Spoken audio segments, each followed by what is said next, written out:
My newly hired coworker is the owner's daughter and thinks I'm not pretty enough to deserve the help I receive at work. I'm handicapped and missing both my legs. Posted by you/Park Downtown 3937. Throwaway because my brother thinks I'm the jerk here, and I don't need him chiming in. I'm not asking if I am. I, 25F, work in an office. The front of the office is for client parking only, so it doesn't get overcrowded. The back of the office has our employee parking. The front has 3 handicap parking spots, but the back has none. Technically, it meets whatever requirements it has too. I lost both of my legs from the knees down in a terrible accident as a teen. I had to relearn how to walk, deal with constant pain, and can't go long distances. Carrying anything heavy is also a big challenge. I've made it work with my prosthetics and occasionally use a wheelchair if my stumps really ache. That said, I never wear skirts or shorts. I don't like the stares, the questions, or the unsolicited advice. When I started working at my job, I asked if I would be parking out front, but my office instead gave me a reserved parking spot next to the back door. They even hung a little sign marking it as reserved. After working there for a while, I suggested to management that they add a handicap spot or 2 in the back, but they declined, saying there wasn't a need for it because I had my reserved spot. I figured they would reserve another spot for anyone else who needed it, just like they had a temporary reservation area for any pregnant coworkers.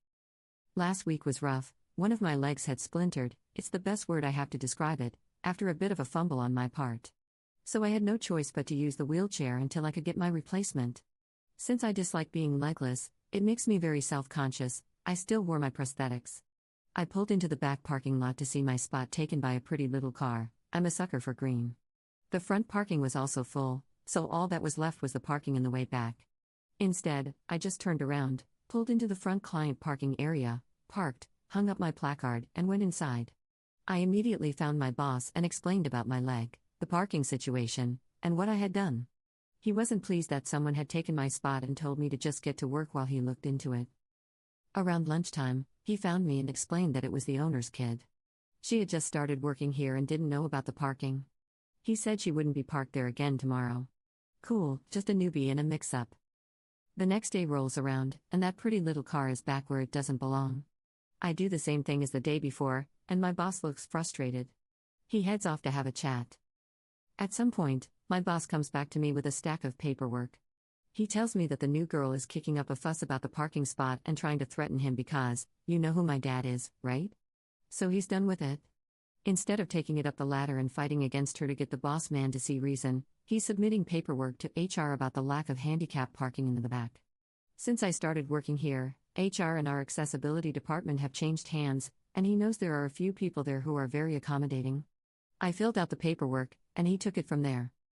For the rest of the week, I had to park in the front, and everyone was getting annoyed with it for one reason or another, either complaining about special treatment for me or getting angry at the new girl for kicking out someone who actually needed the parking spot.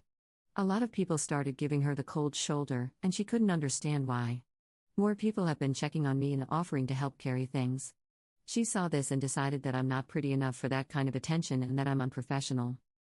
This morning, I checked the back again, and her little car was parked all the way in the back. In my old reserved spot, there's now a bright and shiny handicap sign.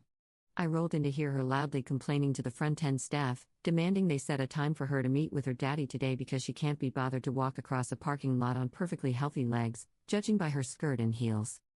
I would trade our legs in an instant so she could keep the damn parking spot. Sorry, I guess I needed to vent a little. And I'm worried about what she might say to her daddy and how it will affect me. Relevant comments. Commenter. Someone can correct me if I'm wrong, but aren't businesses required to have at least one handicapped spot? Anyways, screw your brother for saying you're the jerk. If anyone is, it's the owner's kid and your brother. Commenter 2. The last time I checked, you needed one handicap accessible spot for every 25 parking spots. So if you have 100 spots, 4 must be handicap accessible. If you have 76 spots, 4 must be handicap accessible. Update 1 day later. I appreciated the kind words about my annoying little rant yesterday. My brother can be pretty hard to deal with, as he has a very difficult time understanding others. Maybe he didn't get enough hugs as a kid, who knows? I know not a lot of people are looking for an update, but it felt nice to have a few people on my side. That said, nothing really happened yesterday. It wasn't until I was home from work that things started to pick up. My boss called after hours. He never does this, and strongly suggested that I wear a skirt to work tomorrow and then leave early for an appointment, with time off that he had approved. When pressed, he said he really couldn't go into details because my reactions would reveal too much. I asked if there was any way to get out of wearing the skirt, and he suggested bringing a blanket to drape over my legs.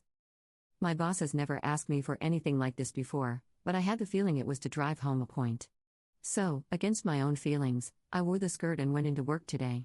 I placed the blanket over my legs in my office and worked until I was called in for a surprise meeting with my boss, the owner, and HR. My boss gave me a pointed look at my legs before we entered the meeting, so I put the blanket on the back of my wheelchair. The owner looked absolutely annoyed to be there, borderline angry, and stood up to say something but seemed to freeze. I could hear his teeth click as he shut his mouth. He went to stare out the window while we, HR, my boss, and I discussed his daughter's actions and words. Apparently, a few people had submitted complaints about her on my behalf. The owner asked only one question the entire time: "How long have you been? Well, when did you lose your legs?" I answered and offered proof, but my boss said it was already on file for my accommodations and could be checked there. The owner stormed out after that. HR thanked me for my time and sent me back to my office. By noon, I was leaving, and the owner's daughter was packing up her space, crying while her father stood over her with the darkest expression I had ever seen on him. He frustrates easily but hardly ever yells. I can count on one hand how many times he has. He was shouting at her the entire time she packed. I just rolled by as quietly as I could because I didn't want to get sucked in. My boss texted me that the owner had approved me to work from home as needed and that I would be getting a pay raise outside of the usual annual raise and bonuses. He also said that the owner would be making his daughter apologize. This turned out better than I had thought it would. Thank you, everyone, for listening. Relevant comments. Commenter. I couldn't understand why the daughter still kicked up a fuss when Op showed up in a wheelchair. Did the entitled brat think that Op just had a wheelchair sitting around because she spent her free time panhandling? And how did Op get a handicap placard? Apparently, the brat thought Op was faking it until she proved she'd lost her legs. I hope the brat finally learned a lesson. Commenter 2. She's probably one of those people who believes that if a wheelchair user is ever capable of walking, they don't actually need the wheelchair and aren't really disabled. Commenter 3. I mean, he probably believed whatever his little angel was telling him at first. Judging by his asking how long it had been since Op lost their legs, she probably spun a tale about someone taking advantage of her or bullying her because she's new or some nonsense. He even put his neck on the line a bit with that meeting. Once he realized how close he was to making a serious mistake because his daughter was a spoiled brat, he handled it.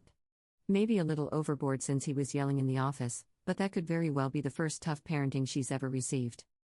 Honestly, massive win for Op to have coworkers supporting and standing up for her, even against the big boss's daughter.